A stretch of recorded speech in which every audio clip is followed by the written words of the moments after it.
जिस प्रकार दीपक की अग्नि जैसे ही जलती है तो कितना भी अंधकार में आप बैठे हो वहां भी प्रकाश की छटा आ जाएगी। ऐसे जो भगवान को दीपक दिखाता है उसके जीवन में भी प्रकाश प्रारंभ हो जाता है, वो प्रकाशित हो जाता है। जय हो। इसलिए भगवान को दीपक जरूर दिखाओ। और देखो वैज्ञानिक दृष्टि से भी देखो तो दीपक के बाद तुरंत भोग लगाना है। क्या लगाना है? भोग लगाना है। अब मान लो कहीं आप शाम को कर रहे हैं पूजा, कभी कर रहे हैं, बिजली नहीं है, या पहले तो आप आजकल तो इतना रोशनी, पहले वो नहीं रहता था, तो दीपक की रोशनी में भगवान का नैवेद्य देखते थे कि कहीं नैवेद्य में कुछ है तो नहीं। हम लोग कभी भोजन करने बैठते हैं तो अंधेरे में भोजन नहीं करते कभी आज तक, जबकि हमको पता हमारा मुंह यही है तो मुंह में ही जाएगा कोल, फिर भी हम लोग अंधेरे में कभी भोजन किए? बिल्कुल कुछ दिख नहीं रहा और हम लोग भोजन कर लिए। इसलिए प्रकाश में ही भोजन का विधान है, ताकि हम लोग भोजन में कोई प्रकार से कीट पतंग तो नहीं चला गया वो भी देख सकें। पानी तक तो पीने के लिए कहते हैं कि भैया गुरु करो जान के, पानी पियो छान के, तो इसलिए कहते हैं कि उसमें कोई कीट पतंग ना हो, इसलिए दीपक दिखाना जरूरी है। बोलो शंकर भगवान की हो। तो गंध, पुष्प, धूप, दीप और पांचवा है नैवेद्य।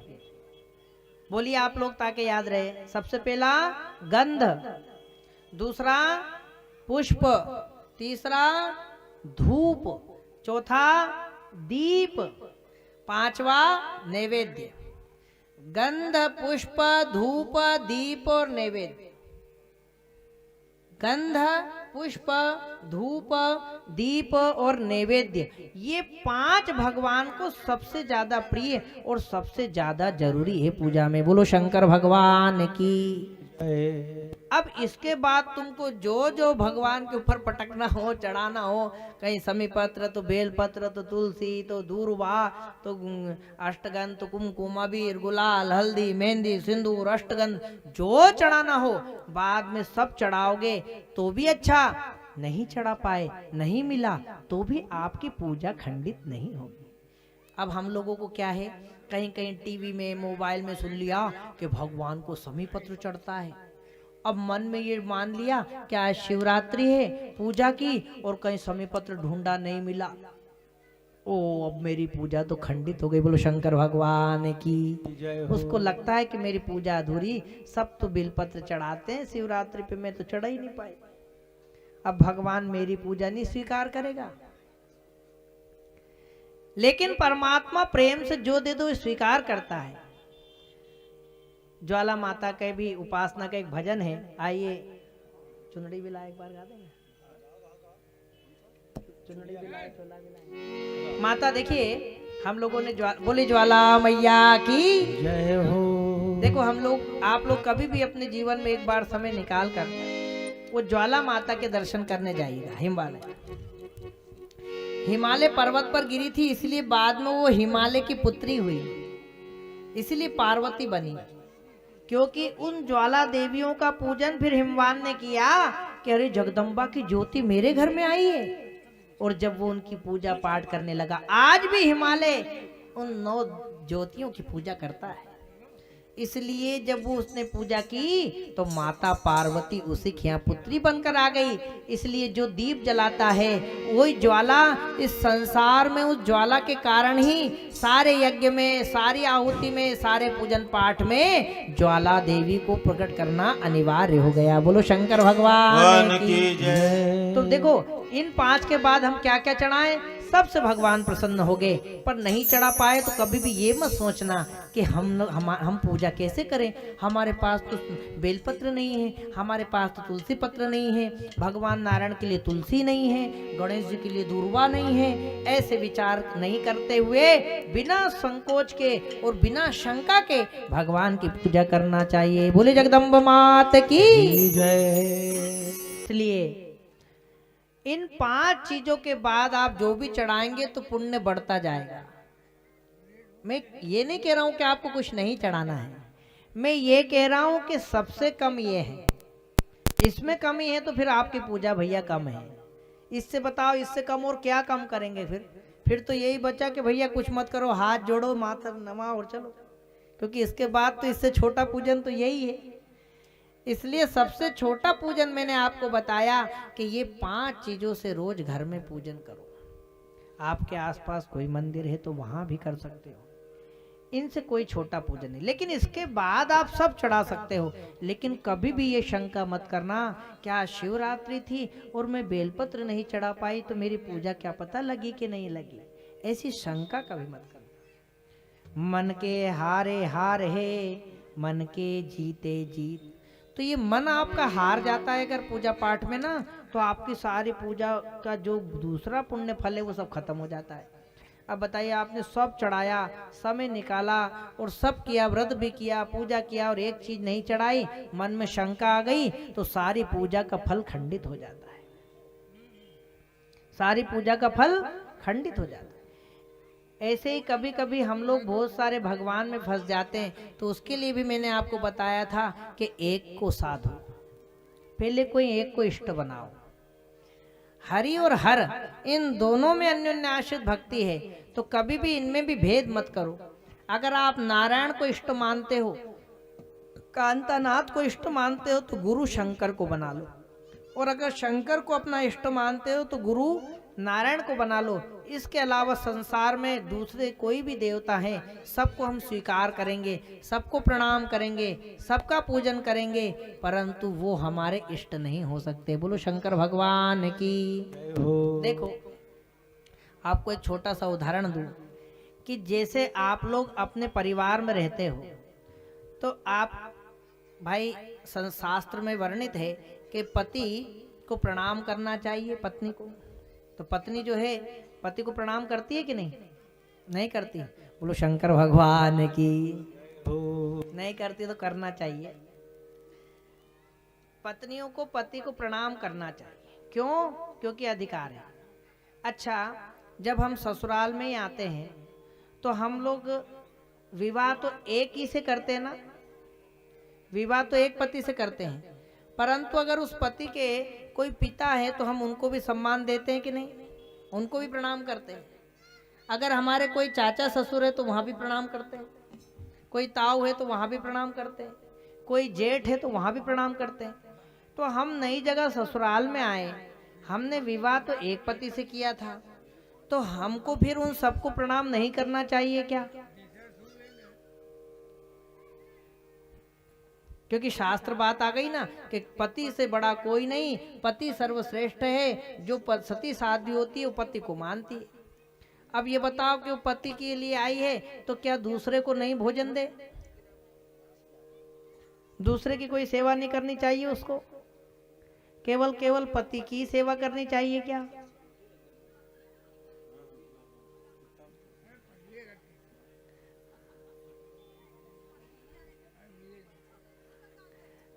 आज सबको आनंद आ गया कि गुरुजी ने कह दिया, कथा में सुन के आ गए, अब आज से केवल पति को भोजन चाहिए तो मांग ले, बाकी सब जाओ भैया भाड़ में। हमको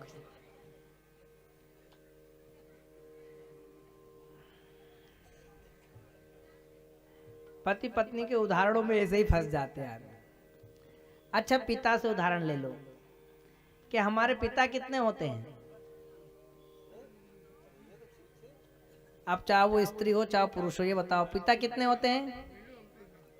अच्छा, पिता एक होते तो कभी भी दादाजी की सेवा नहीं की क्या? बाप की भी नहीं करी तो दादाजी कहां से करेंगे? जय हो शंकर भगवान की। हम तो बाप की भी ना करें गुरुजी, आप तो आगे बताओ क्या है। तात्पर्य यह था कि हमारा पिता एक ही होता है, लेकिन हम लोग ने दादाजी की भले ही सेवा नहीं करी, पर माना तो कि हाँ ये मेरा दादा है, कि नहीं माना? अगर हमारे पिता के कोई भाई है तो उनको चाचा ताऊ माना कि नहीं माना? भले अलग रहते हैं, लड़ाई हो गई नहीं बोलते, लेकिन कोई पूछेगा तो बताओगे तो कि हाँ ये ताऊ है। तो जैसे पिता तो एक ही होता है पर आप सम्मान सबको देते हैं, ऐसे इष्ट तो एक ही देवता का होता है, बाकी सारे देवता उसके पीछे के संबंधी होते हैं। क्योंकि इसका मतलब ये नहीं कि हम केवल कृष्ण को भक्ति करना चाहते हैं, कृष्ण को इष्ट बना रखा है, अब आज से कोई भी दूसरे देवता की तरफ तो देखेंगे भी नहीं, ऐसे भी मन में आ सकता है। कि नहीं भैया हम तो कृष्ण को चाहते हैं, अब सब गए भाड़ में, अब कोई मूर्ति भी आ जाएगी हाथ में तो उठा के फेंक देंगे। ऐसा विचार नहीं करते हुए सब देवताओं का सम्मान करना, सब देवताओं की पूजा करना, पर सबसे यही मांगना कि मेरे हृदय में मैं जिससे प्रेम करता हूँ उस देवता के इष्ट की सिद्धि जल्दी हो जावे और वो मुझ पर प्रसन्न हो जावे। बोलो शंकर भगवान की जय। आप कन्हैया को ही भले प्रेम करते हो, आप कांतानाथ जी को भले प्रेम करते हो, और क्या वैष्णो देवी नहीं जा सकते? अरे वैष्णो देवी जाइए, पैदल चढ़िए, जगदम्बा का पूजन करिए, प्रसाद चढ़ाइए और उनसे भी यही मांग लीजिए कि मेरे कांतानाथ का प्रेम और मेरे से बढ़ जाए। तो क्या मैया भगा देगी? अरे वो और ज्यादा प्रसन्न होगी। भागवत में कथा है कि एक चोर ने काली की पूजा करी। किसकी? काली माता की। और वो इतना बड़ा भगत था काली माता का, तो उसको यही पता था कि काली माता तो मांस मदिरा खाती है, इसलिए उसने कहा कि मैया मैं चोर राजा हूँ, चोरों का राजा हूँ, आप चिंता मत करिए। हे मैया, मैं तुमको प्रसन्न करने के लिए हर महीने अमावस्या के दिन आधी रात को मनुष्य की बलि तुझे दूंगा। और वो हर महीने एक आदमी कहीं से पकड़ के लाते, उसको नहलाते धुलाते खिलाते पिलाते और रात को 12 बजे उसको बलि देते थे। काली का बहुत बड़ा भक्त था। एक बार ये हुआ कि हर बार लाते ही थे, एक बार वो बलि देने के लिए तैयार ही था और कहीं से छूट के भाग गया, क्योंकि मनुष्य था। अब भाग गया तो राजा ने कहा, मेरा समय हो रहा है मेरे बलि देने का, तुम सबने कहाँ भगा दिया उसको, अभी पकड़ कर लाओ, और वो ना मिले तो दूसरे को लाओ, अगर मेरा टाइम निकल गया तो सारे सेवकों को मार दूंगा। अब सब घबराए कि राजा बहुत खराब है, मार देगा। सब दौड़े क्या करें। तो एक खेत की मेड़ पर जड़ भरत जी बैठे थे जो भगवान कृष्ण की उपासना करते थे। बोलो शंकर भगवान की। वो चोर राजा के जो सिपाही थे वो उनको ही उठा लाए। अब वो इतने भगवान के बड़े भक्त थे, सरल थे कि उनको केवल भगवान का नाम लेते थे तो कोई सुधि नहीं रहती थी। कोई कह दे कि ये खा लो तो खा लेते थे, चाहे वो जहर भी दे दोगे, चाहे वो कुछ भी दे दोगे तो खा ले। कह दो चलो तो चल दे तो सुधि नहीं रहती, ध्यान ही नहीं खुद के शरीर का। इतना भगवान के उसमें ध्यान दिख रहा है, बैठे दिख रहे हैं, आंख खुली दिख रही और हष्ट पुष्ट थे, क्योंकि खाने पीने में ध्यान नहीं था। खा रहे तो खाते जा रहे, तो शरीर एकदम ऐसा बैल जैसा हो गया था, वृषभ जैसा। तुमने देखा यार तंदुरुस्त आदमी है, ये कहीं हम सबको ना निपटा दे, पर धीरे से जाते डरते डरते कहा चलो हमारे साथ, तो उठ के चल दिए, क्योंकि भगवान का नाम ले रहे थे। अब वो चोर उसको लेकर आए जैसे जड़ भरत जी को, और जड़ भरत जी को लाकर उस चोर राजा ने रखा, तो भरत जी ने चुपचाप गर्दन रख ली कि यार ये बलिदान अच्छा मिला, ना पकड़ना पड़ रहा है, ना भाग रहा है, ना किसी से कोई समस्या है, इससे कहो कि यहाँ रख लो तो यहाँ रख लिया। चोर राजा बड़ा प्रसन्न हो गया कि आज बलिदान से मैया प्रसन्न हो जाएगी कि बलिदान कितना शांत है।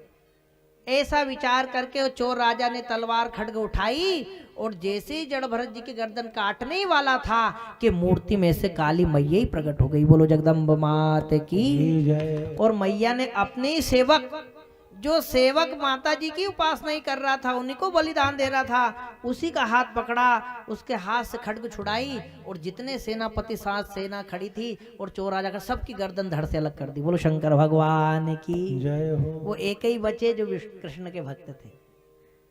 अब बताओ, काली माता ने कृष्ण के भक्त के लिए अपने सारे भक्तों का नाश कर दिया। अब इस कथा को समझो।